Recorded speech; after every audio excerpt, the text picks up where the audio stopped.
Okay, I'm a few minutes early, but I'll go ahead and get started. This is a live stream, of course, and this is a virtual Wednesday. And I'm going to pop over here to the Canvas, and I'm going to run a little bit over today because I have a little bit of catching up to do. And so because of that, some of you or anybody who's in here live with me will feel free to take off when you need to, because you can always catch this on the back end. When I'm finished with this, what I'll do is basically I'll take the recording and load it up at YouTube. So it's not a big deal if you have to leave. It's fine. And let me see who we've got here today. Okay, I see Bo. Glad to see you here. And Alexander, you as well. Thanks for being here. And again, if you need to buzz out, because I will go a little bit over. I'm sure I'll go over 50 minutes. We've got some things we want to cover.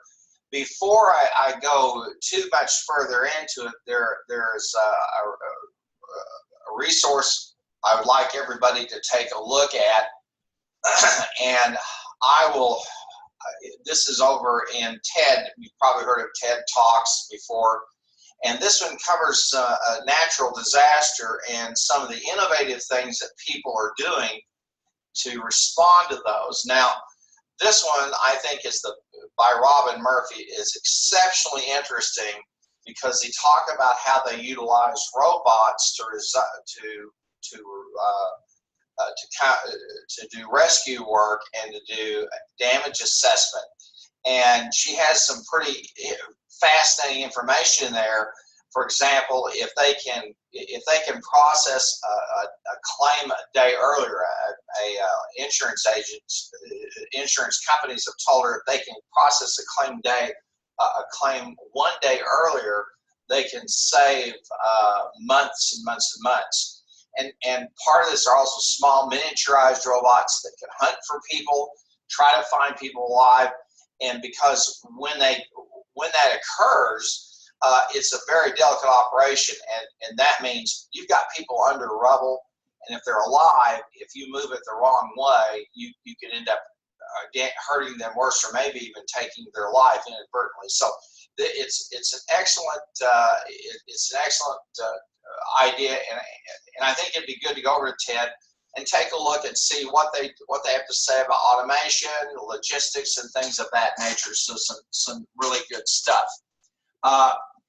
Now, for us today, we've got really 3 things I want to do. This is why we'll probably run over. And again, those of you who just joined, a couple of you, if I run over, just go ahead and leave and go on your class, because you can always catch the video on the back end, and we will be probably going over a little bit.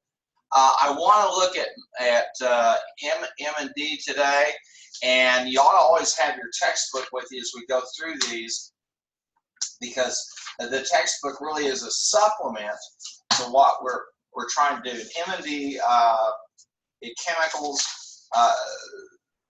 They make products, and they have to have a mixture of product to get the per gallon that they want. And it's really, the case starts over there on page 52, and they walk through, and this is a minimization problem. So I'm going to pop over here into the files, and let me do this first of all, so I don't confuse everybody. I'm going to put the settings. And I'm going to go to the student view so everybody can see that. Okay. Now, I'm going to go over into the files section. And we have really 3 I want to talk about today. M&D, that case. And then I want to take a look at Hewlett. All right. We'll take a look at it. And then the PAR Inc. continued and talk some more about the sensitivity report. So if you go over there into the files area, you're going to see that it's called Key MD.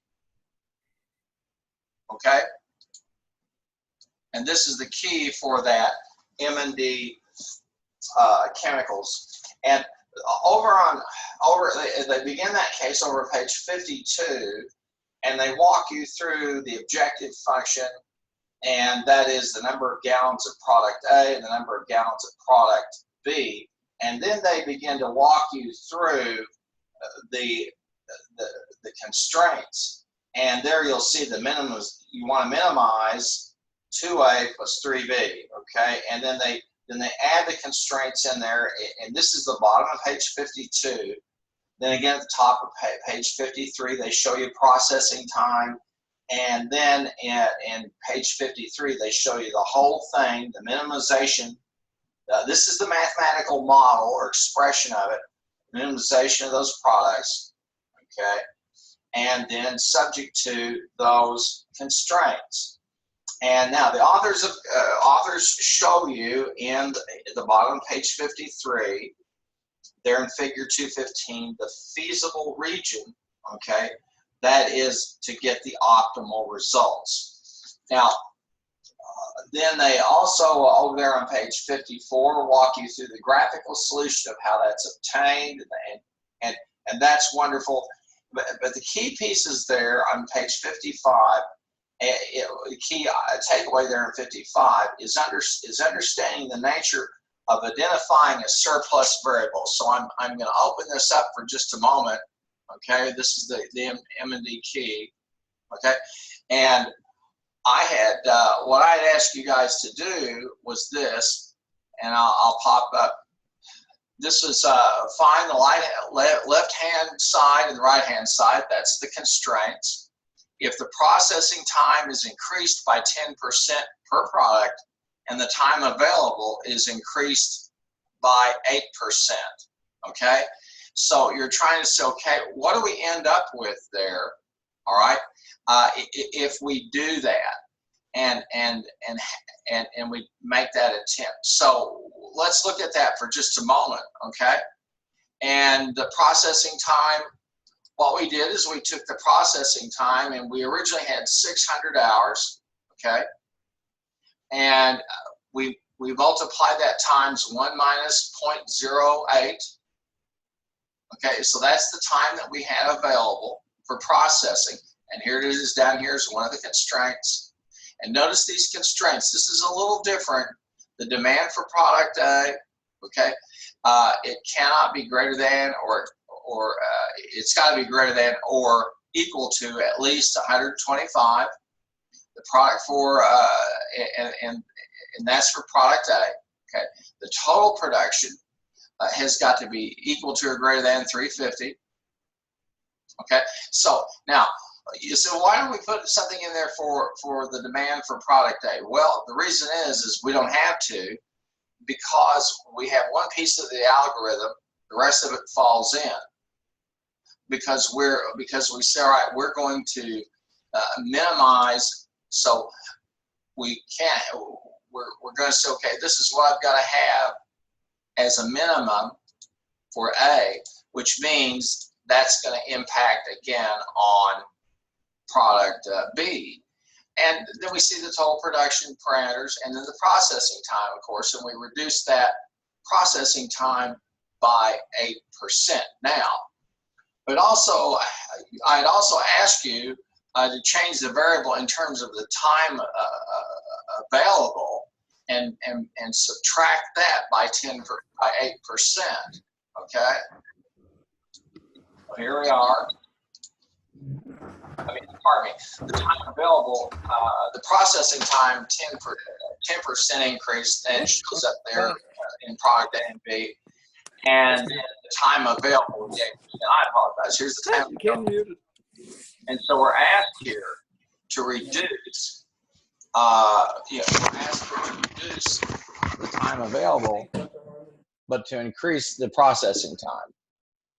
Now, what I'm going to do here for just a second is ask everybody if you should happen to have if you have a microphone, okay, go ahead and turn it off, mute it, and then if you have a question, you can alert me through the chat, and I'll answer it for you. That'll cut down on maybe some echo that you might be experiencing or something like that, a sound quality issue. Sometimes, now again, sometimes the sound quality is not going to be fantastic, and for that I apologize. It's really a function of the platform we're using, and I'm certain that at a certain point, the university will move on from Zoom. But that being said, think about what we're being asked to do here in M&D. We're asked to increase the time it takes, the processing time overall. Okay, the processing time, and then per product, and then the available time, subtract it by 8%. So we're trying to minimize here. Okay, and you can see the increment. Okay, and we want to keep the production costs at the same. And so we're trying to see, does this work it out? And we do have a solution. And so I'm going to move this over here for just a second and I'll click on data in the data tab, okay? And solver, and we'll see this here in solver. And let's look at it for a minute. Where the objective function is over here in B17, we want to reduce the cost. Now, for simplicity's sake, these are the cost data are really in the thousands, okay?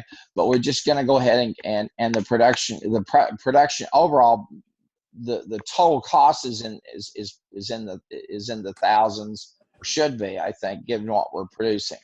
But and then we have so we choose a minimization. Now notice here we've got the changing cells, and that's B15 through C15. Okay, and you'll notice here they are, how much we're going to make in product A and how much we're going to make in product B.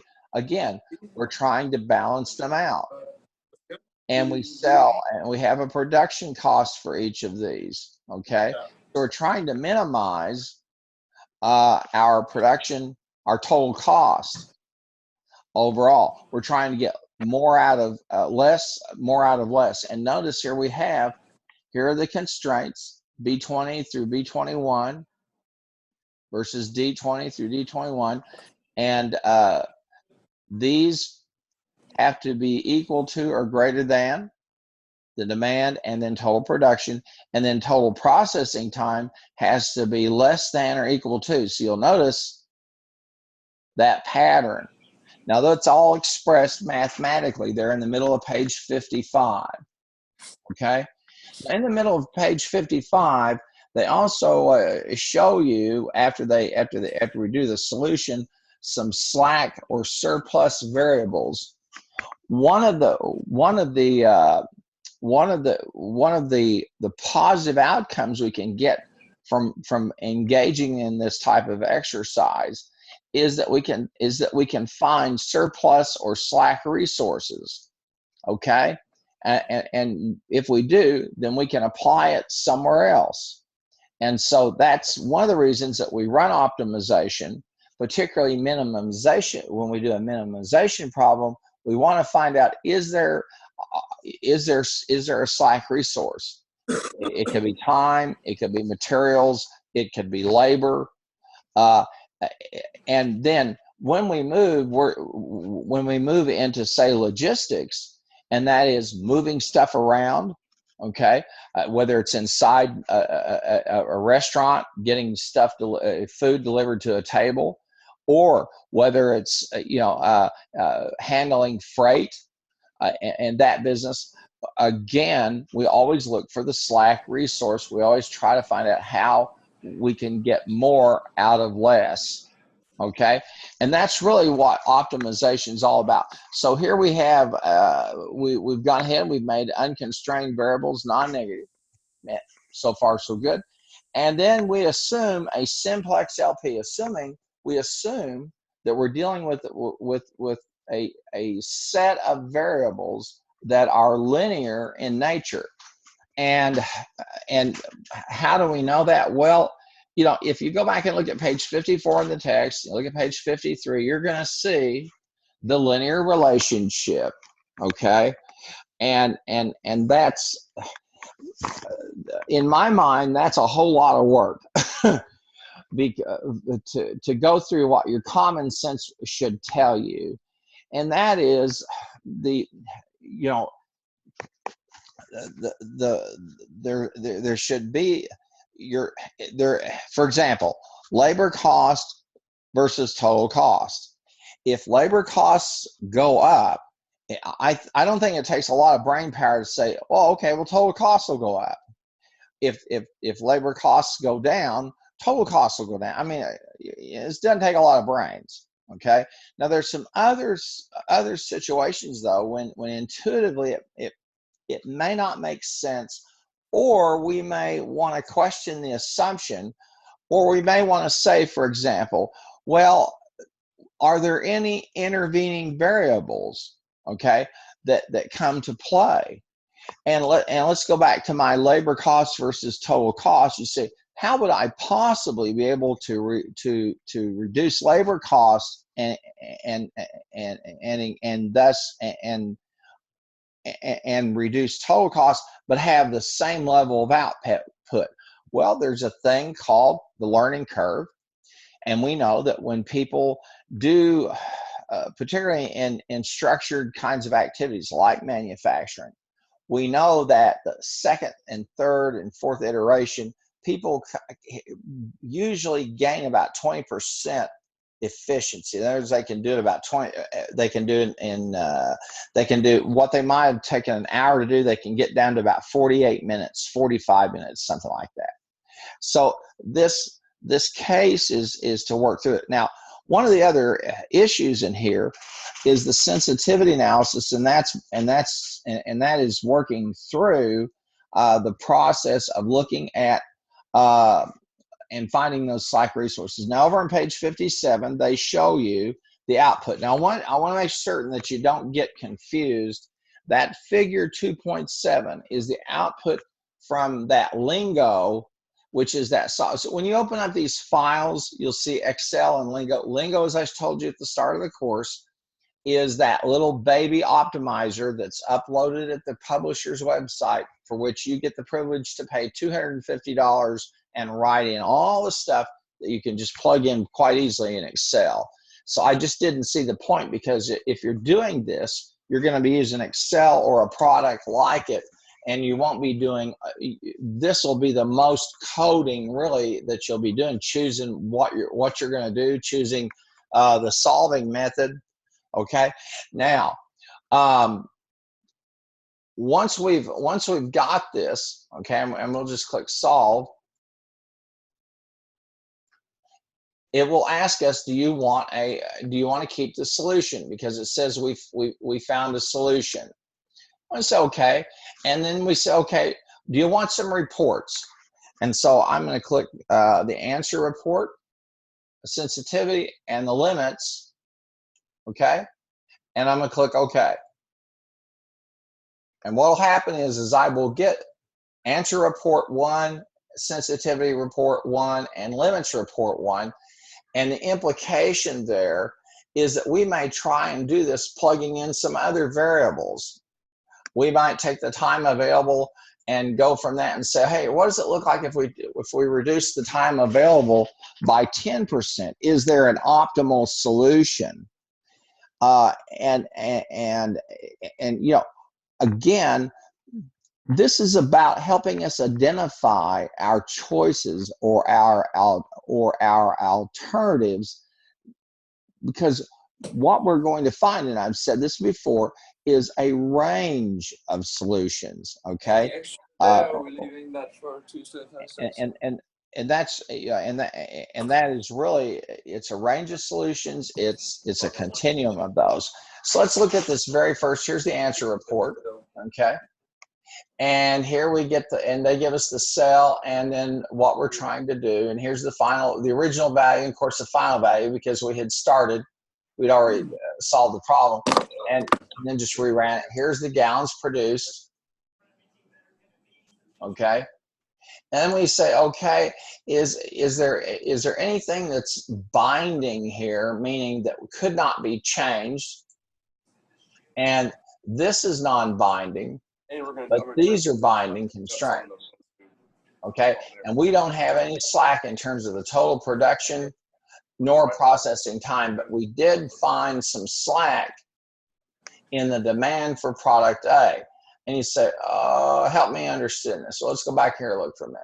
Okay, product A, okay, we had a minimum there of demand.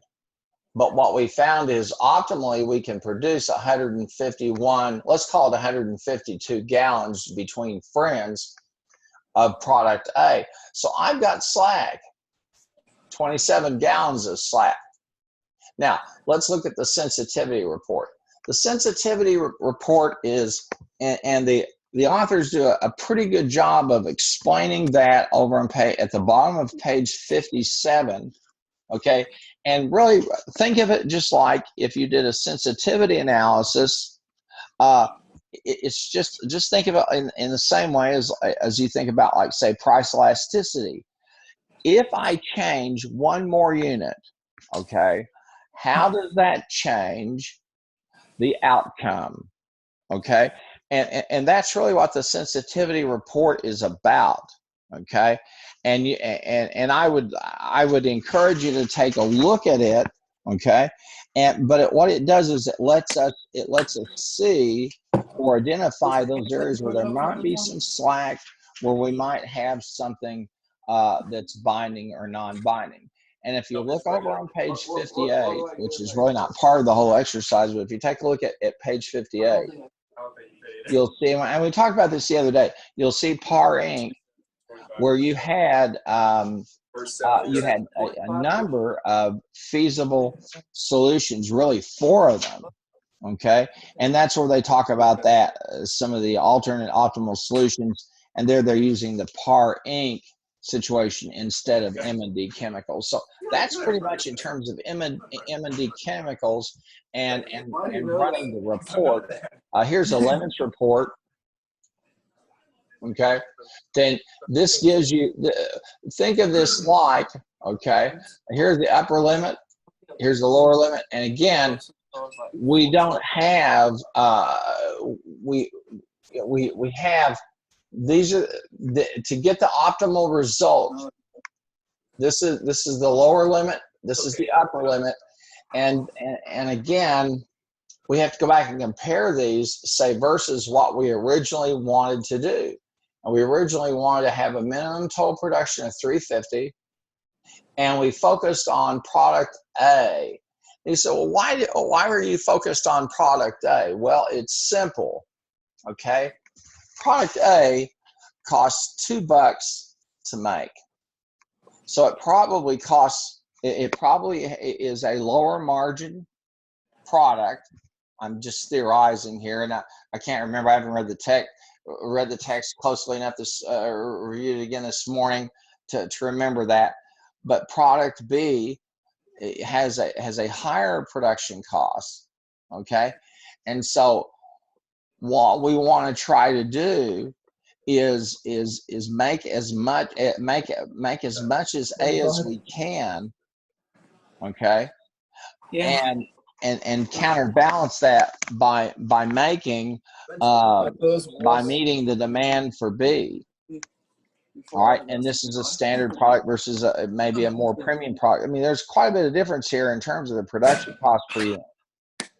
So that's pretty much as far as M&D chemical, and kind of getting us started on looking at the sensitivity report and starting to get a grip of how it works. Okay, so I'm going to close this off. Okay, and then we want to take a look next at Hewlett. And this is the Hewlett case. And the Hewlett case is covered over in pages 210 through 213. Okay, and I want to talk about it just a little bit. We've got some good stuff there, and I think it's worthwhile for us to do it. Now, before I go any further, I do want to mention something to you. If you take a look over on pages 148 149, 150, 151, and 152. Pardon me, 150, 148 to 150. You will see the authors give us, using the sensitivity report generated by Excel, and give us a very detailed discussion of what shows up in that. Okay, so it would be worth your time and energy to take a look at. Now, I'm going to go into the web files, okay, and that's that zip file, and I'm going to open it up, and we want to look at Hewlett, and that's over on pages page 210 to 213 is really what's germane as far as I'm concerned in terms of dealing with the Hewlett case, okay. And this is a financial planning problem. And the reason I chose it is so that you could see, all right, how versatile this tool is.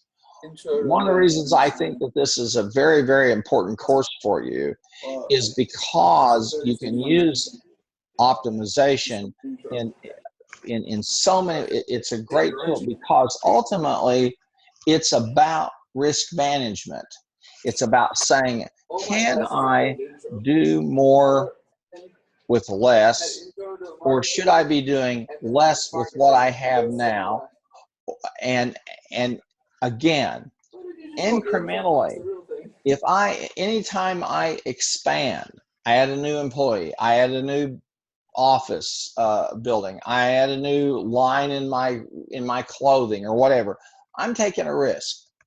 And I have to really do some thinking about that before. So the Hewlett case is one of those, okay, that it deals with a financial planning problem, and it's over in chapter 4, and we'll open up the Excel files, okay, and here it is, and I'm going to open it up,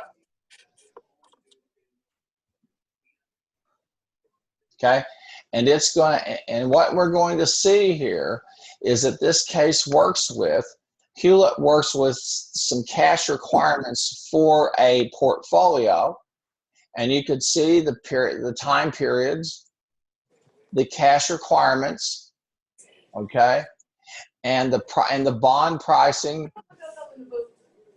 and then the rate on those bonds and the year of maturity, and then an annual savings multiple, and trying to work through, okay, how do we get the best solution for how do we design this portfolio? And page 210 walks you through all of that, okay?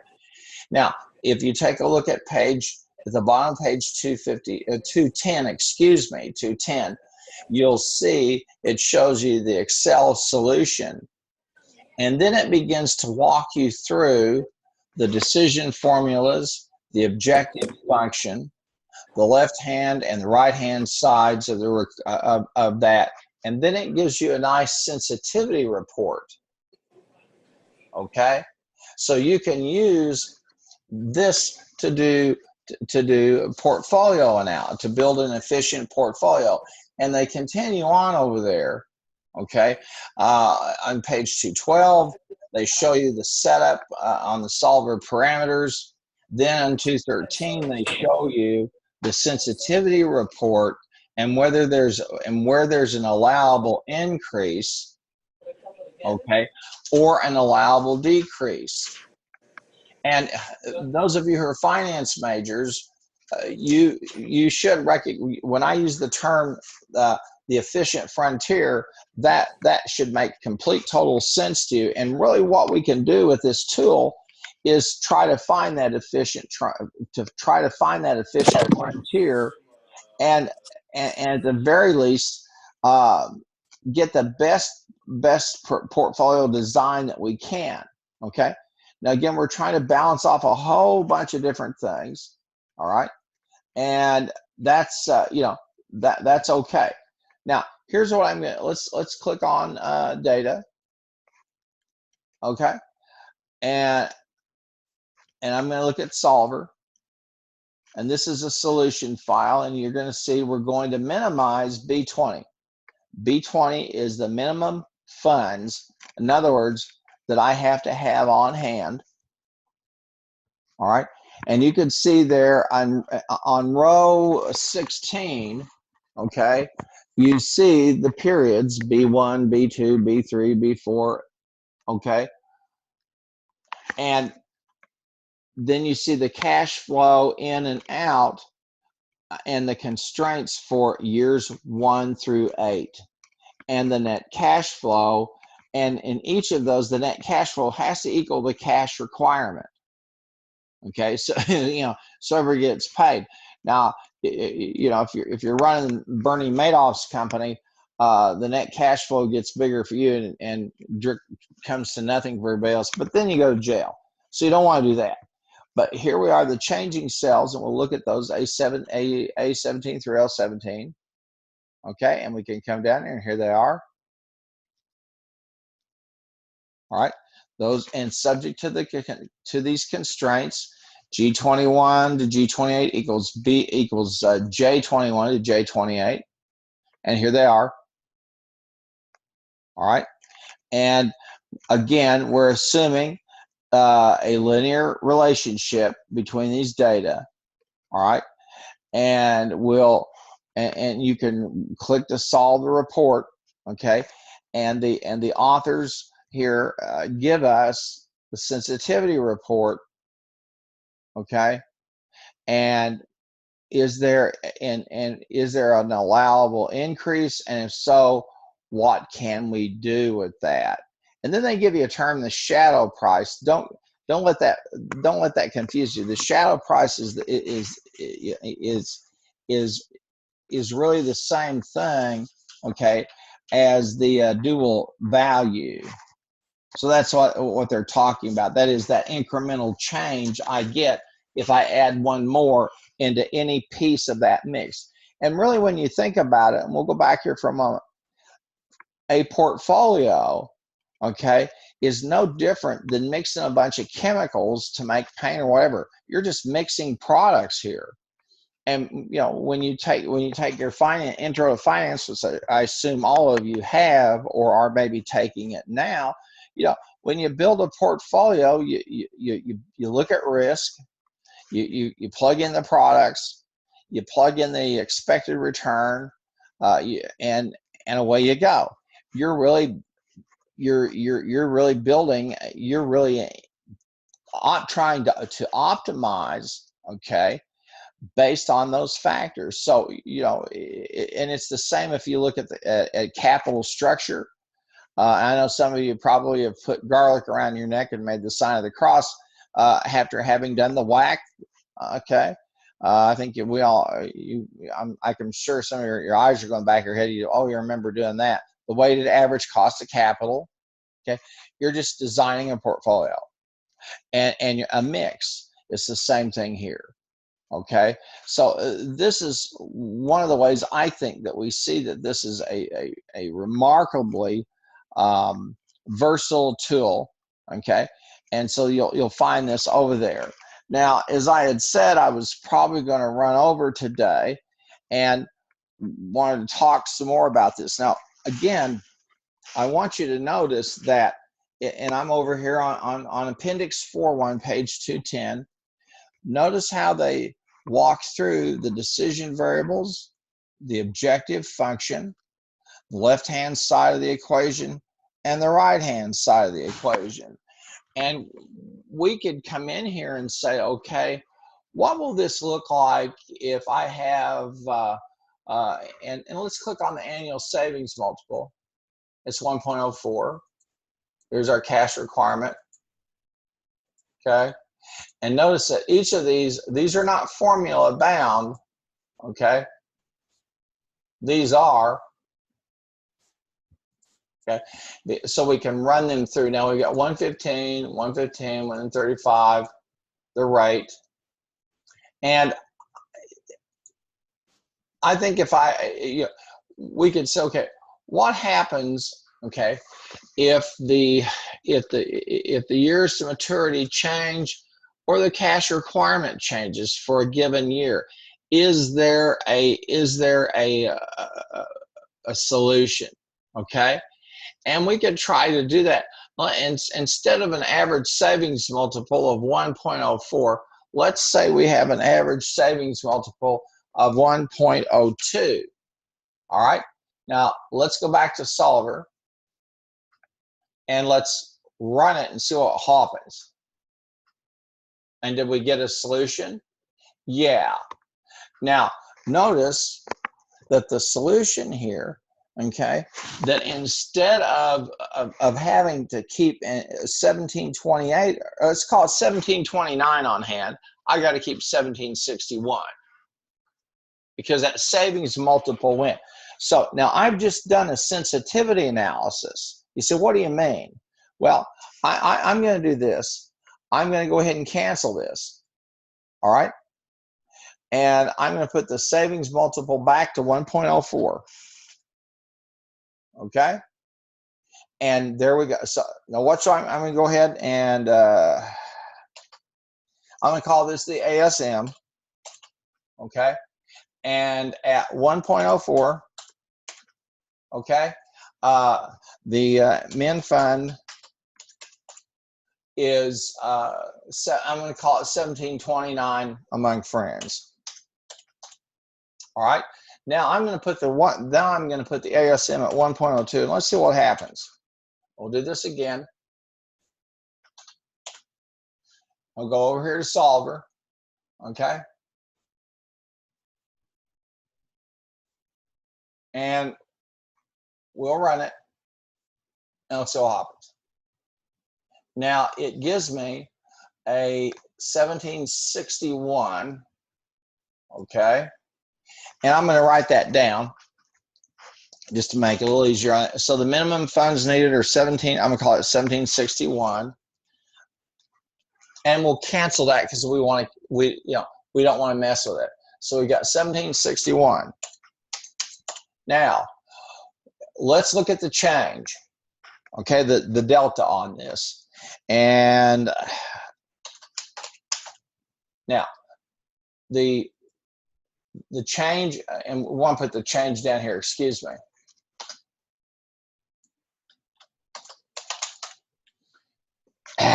Excuse me. I'm going to just write delta. I probably can spell delta better, easier I can spell change.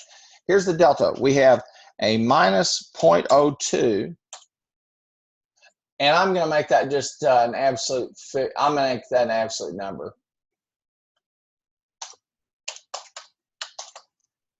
I think, maybe. Let's see if I succeed in that quest. Yeah, okay.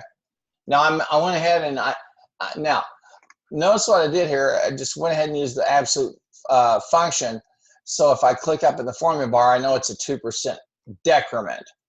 And here I'm looking at let's see, this is 32.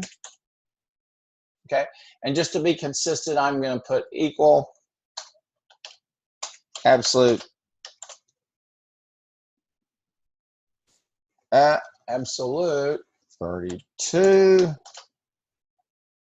and bingo. Now you say, okay, what are you driving at? Here's what I'm driving at. For every percentage change in that ASM, the average savings multiple, okay, I'm increasing that minimum funds needed by 32. In other words, and now this is equal, I'm going to take, and then I'm going to take equal, and that divided by 2, and boom. So for every percentage change in the annual savings multiple that it goes down, okay, that means I have to have 16,000,000, whatever, more on hand. And I could work it back the opposite way. Now, what I could do would be to do this. I could take the savings multiple, okay, and I could say, all right, I've got a savings multiple of, let's see, I'm going to do the round between. You knew it'd come to this, didn't you? You know, it's, and so many of you, I'm very frustrated right now because I got a bunch of people in 1123 who aren't really excited, as many of you were, about what is my favorite function. I don't understand it, and you probably know what it is. So I put ran between, and that's going to be, let's put a top on this, a minimum savings multiple of 1.07. Okay, that'll be, we need the bottom. So I need a bottom of 1.01. And now where did I get that? I might have some historic data. I might just be taking a guess. 07. Okay. And we'll do the ran between. And then I'm just going to go ahead. Okay. And I'm going to scroll on down.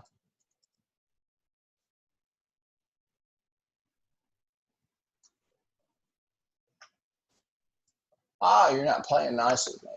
Let's look at this for a minute. What did I do here? 1.1. Oh, okay, it's volatile. All right. On a small return. All right, maybe this is a formatting issue. Let me click OK. And let me go back over here to the numbers for a moment. That's not me snoring, that's my dog. That's strange. It's giving me a weird answer, and I got a feeling I know why. But I'm just going to try the ran. Well, I tried the ran between, and we kept getting those figures. So I'm going to try equal random. And that's not me, that's the dog. And equal to or less than 1. And I'm going to put, okay, so I need to randomize. I'm going to put 1.04. Okay. Oh, why am I getting this weirdness? Equals rand.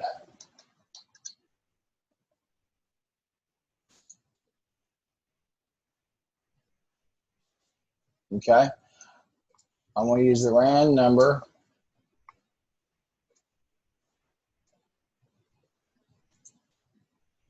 And let's look at this for a minute. Okay, it's volatile. And I want to get just the random numbers. I want the ran between.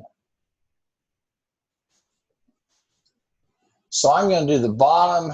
Maybe it wasn't wanting to play nice because I was putting the, I'm going to put a bottom in at 1 and a top at 2. Let's see what happens.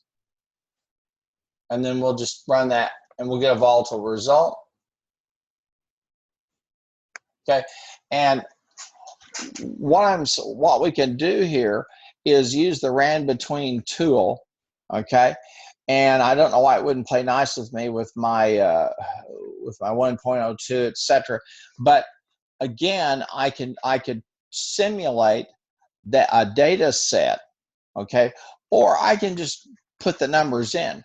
But I know right now, okay, even if I do just this, I know that for every change in the ASM, I'm looking at 16 change in the funds required.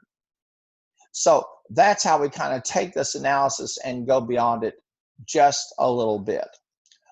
All righty, we got one more I want to talk about, and that's why I said we'll be going over. So those of you who need to bug out are free to do that, and we'll close this off. And I want to take a look at PAR Inc. continued one more time, okay? And the PAR Inc. continued there over on pages 148 to 150. Now the other day I opened up, okay, PAR Inc.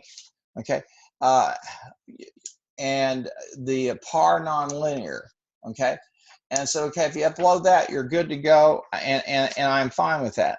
All right. Here's the thing that I also want to impress in terms of PAR Inc. And this is covered in page 148 to 150. And this is the sensitivity analysis. Now, if you uploaded the PAR nonlinear into PAR continued, I'm fine with that. Okay, I don't care because it's what I already said.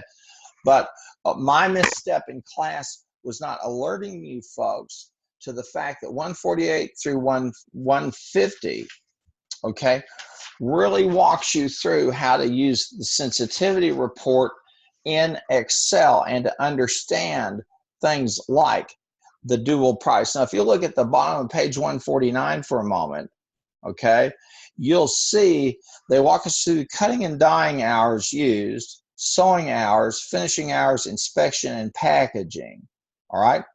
Now, if you notice, if you look up at the cutting and dyeing hours, okay, you'll see the lower and upper limits, okay, and or the constraints for the allowable increase is 52, so you can go up 52. Okay, think of these like a z-score, if you will, and then the allowable decrease is 134. So the cutting and the dyeing, okay, we've got some real flex and some real slack that we can work with there, okay, and so that's a useful thing. And as you walk through there, okay, in figure 3.24, you'll get the final value, any reduced cost, the objective coefficient, and then an allowable increase and allowable decrease.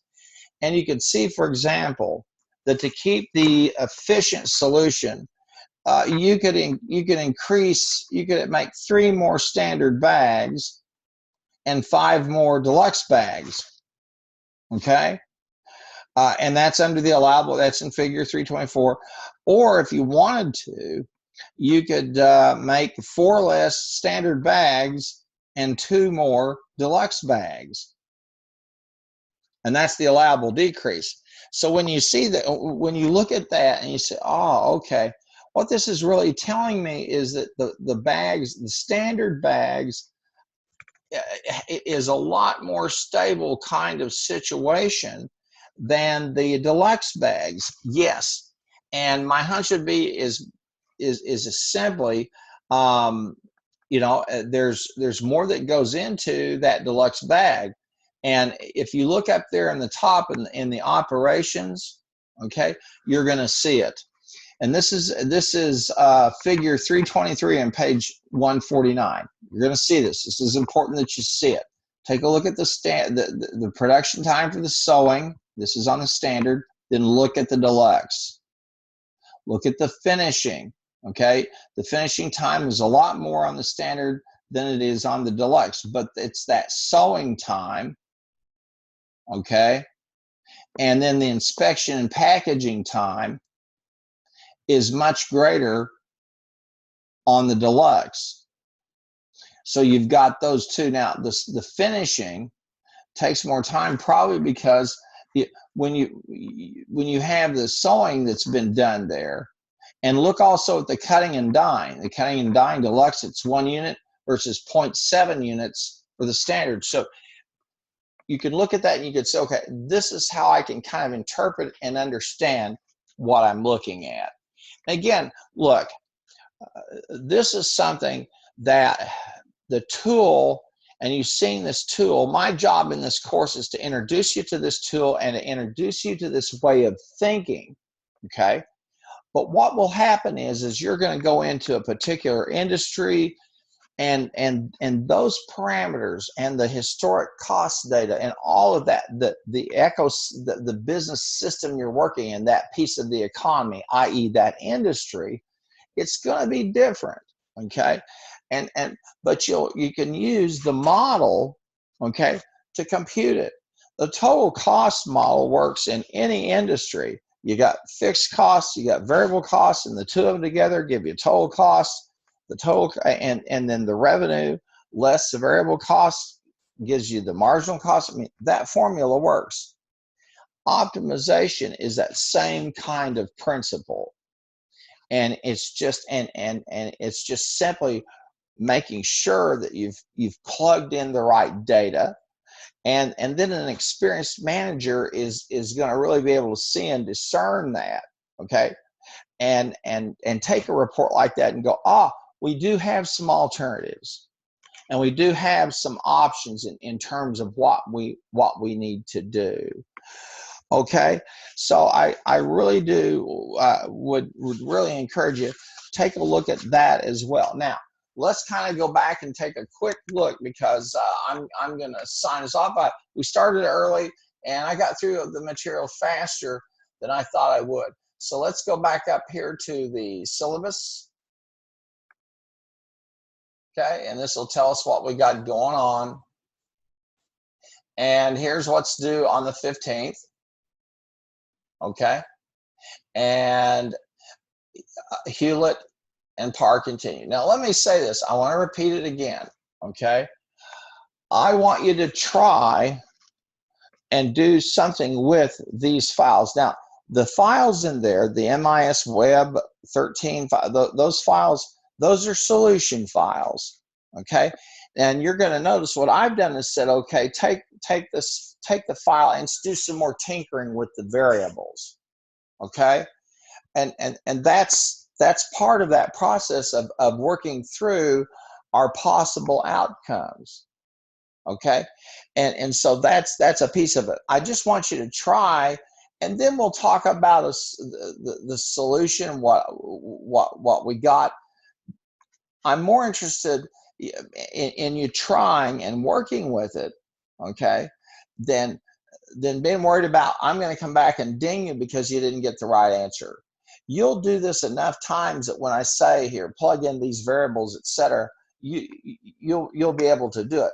But the whole point is, okay, that what I want to be able to do is explain to you and talk with you about the numbers and what they tell us and what they don't tell us, but to keep emphasizing this approach or this way of thinking. And again, it's a process. The first chapter in the book talked about the difference between problem solving and decision making. Okay, and that and always go back and revisit that, because that's an important chapter. There are a lot of people out there who are practicing managers, business owners, who are all about problem solving, but they're not about decision making. There are many of them who are out there who are all about decision making, but not problem solving. Okay, and the two really go hand in hand. The person who's just an impulsive manager is the one who likes to make a quick decision and then kind of pick up the pieces when things fall apart. Then you have the other end of the spectrum where everybody is engaged in what I call, well, a lot of people call the analysis of paralysis. Oh, we need more data. Oh, we need more data. We need more data. We need to study it more. You're going to encounter both of those, and both of them will drive you crazy. What really is the best approach is exactly what the authors show us. So that's why we call it management science. You frame the problem, okay? Then you try to build a model of that problem. If it's an iconic where you can build a physical model, say of a car or whatever, or some tool, or you're making or producing, that's fine. Usually, though, you should be able to create a mathematical model, okay, and you understand it's going to have an objective function. You're going to have decision variables. You're going to have constraints, and you're going to have to decide what type of data am I dealing with. And as we move through the course, we're going to come to some of these where we're going to be working with evolutionary data. And as we move even further into the course, we're going to be working with some unstructured data where we're going to build a predictive model. And that's when we get into the data smart text. And I think you're going to find it very interesting. And I've included it so you can see when people out there are talking about big data, or you hear me talk about it and talk about the challenges. We're going to take a set of tweets, 2 sets of tweets, and we're going to build a predictive model using Excel and using some of the functions that enables us to predict whether an incoming email, if you're getting slammed with just junk email, okay, or is it pertinent email? And the guy who wrote the book, that Data Smart book, he is with MailChimp, which is one of the first products out there to really try to utilize some kind of algorithm or intelligent agent to help you get, filter out the spam.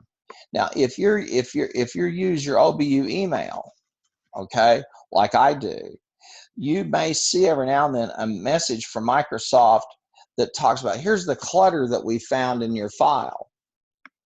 It has that type of agent trying to, based upon what you open up and look at, okay, trying to make a decision on, okay, is this clutter that you're not really interested in seeing versus this is something we'll go ahead and filter it through.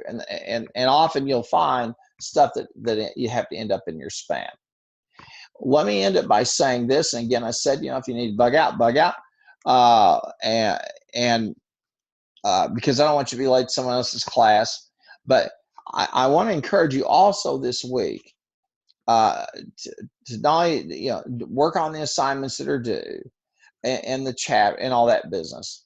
I would like you also to really pay attention to what's going on out there in the recovery efforts, okay? And how and anything you can find out there about the logistics of all of it, because this is an enormous logistical challenge. We have people, the people particularly in the Caribbean. I think it's Saint Martin that is a French possession. Think of it. People aren't in Texas trying to get to you. They're in France. And you're how many thousand miles away? But you've got the two disasters, and really I believe that this is an opportunity for you to learn how important logistics are, to see people using these techniques in management science, and I guarantee you they've got a game plan and they're following it on how they deal with things. And that starts with, getting power, the roads clear. I mean, there's a whole process that they go through. And this is good for you to understand, because this helps you get a sense that management's not something we do. We just fly by the seat of our pants, or because I'm the boss, I order everybody around. There are, in any given industry, in any given situation, there are some pretty good algorithms or fairly good ways of doing things. How do we know this? We know it by one important thing. If you take any major industry, okay, in the United States, you will find about 3 to maybe half a dozen firms that have 70 to 80% of the market. Why? Because they intuitively or either intuitively or were taught what to do, how to do it, how to accomplish their mission, how to build a sustainable business model. That's why they're the big dogs on the block and they beat everybody else. Okay, so this is as much about a way of thinking. Folks, I appreciate you sitting through this today, and you're wonderful students. I'm so pleased, so much of what I see, and keep up the good work. And I will see you in class on Monday at 11 o'clock. And of course, don't forget you've got some exams and things to upload here that are due on the 15th, which would be Friday. And keep thinking about this. And in fact, let me encourage you, as you walk into a business, ask yourself, what optimization principles are they applying here? What management science principles are they applying? Because what you're going to find is by the time we finish this course, just about any kind of business problem that you might encounter, you can use this approach, okay? And that's why I'm a great believer in it. That's why I teach it. That's why I went and got a master's in operations management. And to understand all this, and I worked out in logistics and dealing with things. So again, this is a way and a discipline, a way of making things and good. And like I told you, I think I might have told you this. I ordered some shoes last week, and they're supposed to be here today. Let's see if they get the shoes here. If they get the shoes here today, I'll be happy. If they don't, I'll live. But this is a company that made a promise, and I'm pretty forgiving. But there may be someone who says, wait a minute, you made a promise to me, and they get angry. Okay, so we'll see what happens. Will I get my shoes today or not? I'll know for sure by the end of the day, and if I get the shoes or not. And you say, why are you talking? You're talking like a fool. Thank God. You got to say, thank God you got enough money to buy shoes and you got a home to live in, all that. That's true. I agree. But think about, what if this was getting an organ from one place to another for a transplant? Or think about this. How fast can people get to a home if there's a fire? Or how fast does it take an EMT to get there to save somebody's life? And I really encourage you to go over and take a look at that TED Talk again, because you want to do good in the world, okay?